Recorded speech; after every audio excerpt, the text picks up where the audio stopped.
থেকে সমস্ত যাদব রাজকুমার সাম্যকে নারী সাজিয়ে তার উদরে কাপড় জড়িয়ে গর্ভবতী আকার দিয়ে মুনি ঋষিদের সাথে রসিকতা করার জন্য আগমন করছে।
তুই জানিস ওরা অতীত বর্তমান ভবিষ্যৎ ওরা সবই বলতে পারে। তাই চল ওই মুনি ঋষিদেরকে জিজ্ঞেস করি তোর গর্ভে কি সন্তান আছে, পুত্র সন্তান না কন্যা সন্তান। বলে ওকে মুনিবর শুনছো?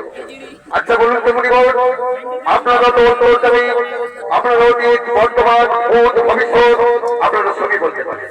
তাহলে বলুন মুনিবর, এই নারীর বড় ইচ্ছা একখানা পুত্র সন্তান জন্ম দেওয়া।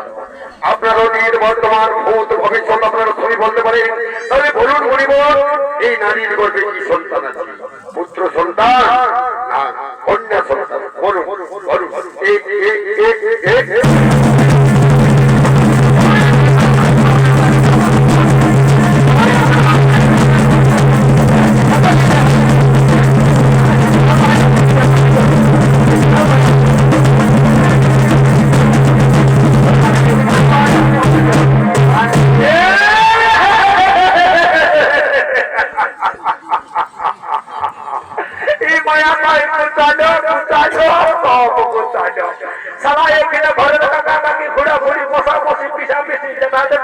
সবাই বসে আছে আর এসে কথায় বলছে দেখো না আমার পেটে কি ছেলে আছে, দেখো না আমার পেটে কি ছেলে আছে।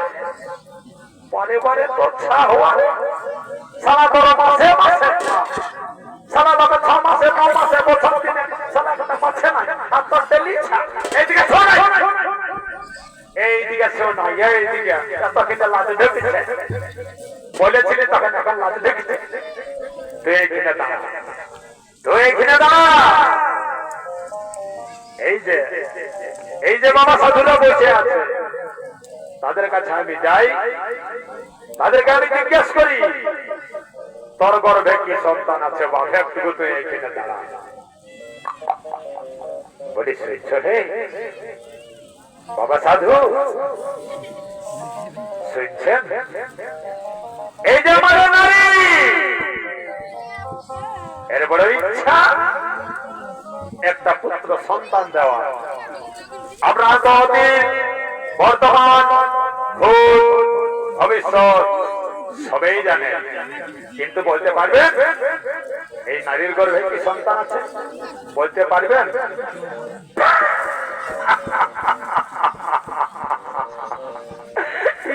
সাধু পুরাই সাধু হয়েছে তারই বলার লই হচ্ছে নাই বাবা, কি সাধু।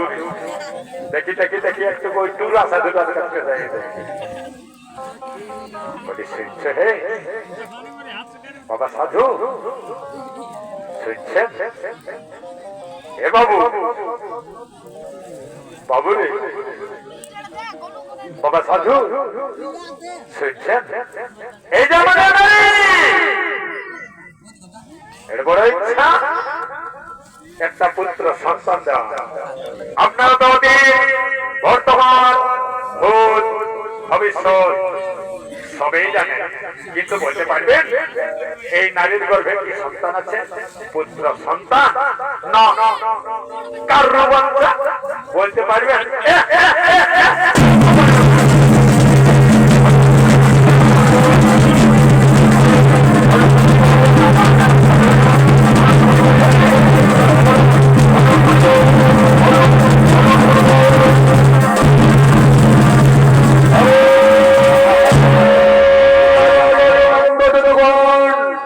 রাজকুমার সম্মুখে নারী সাজিয়ে তার উপরে কাপড় ধরে গর্ভবতী আকার দিয়ে মদের সাথে করলে রক্তরসিকতা। অনেক বন্ধু যদুগণ, মুসল হইবে নারীর কুলের নাশন, আর সেই মুসল হতে হবে যদু বংশ, যদু বংশ, যদু বংশ।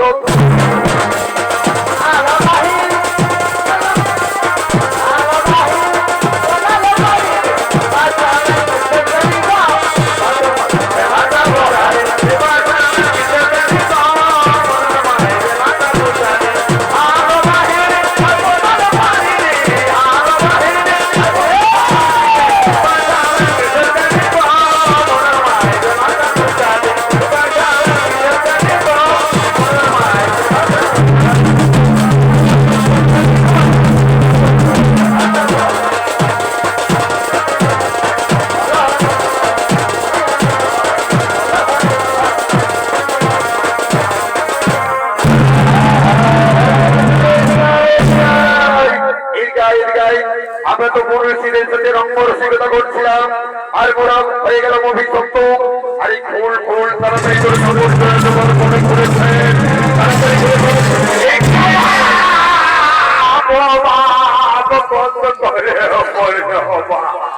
ইতিমধ্যে প্রথম বাক্য প্রতিফলিত হয়েছে।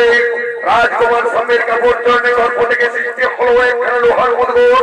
তার ফলে যদি দ্বিতীয় বাক্য সত্য হয়, তার ফলে হবে যদি বংশ ধ্বংস। কিন্তু যাহাতে যদি বংশ না হয় ধ্বংস, এইরূপ আমরা এই লোহার উদ্গোর সমুদ্রে নেড়ে নেড়ে দিয়ে একখানা বড় পর্বতের উপরে উদ্গোর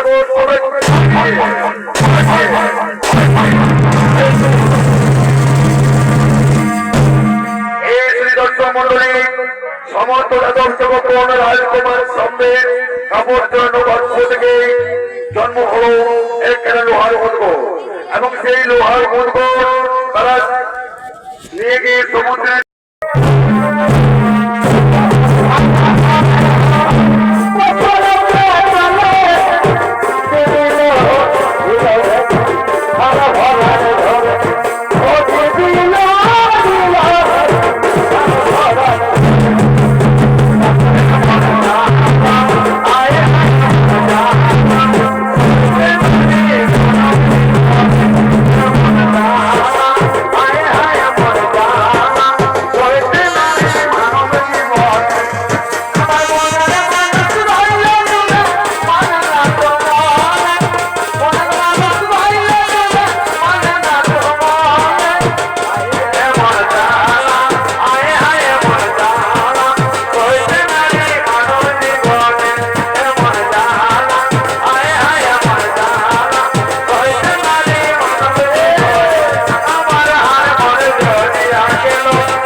বস্ত্র পরিধানে জলক্রিয়া হেতু প্রবাসীতে আগমন করছে।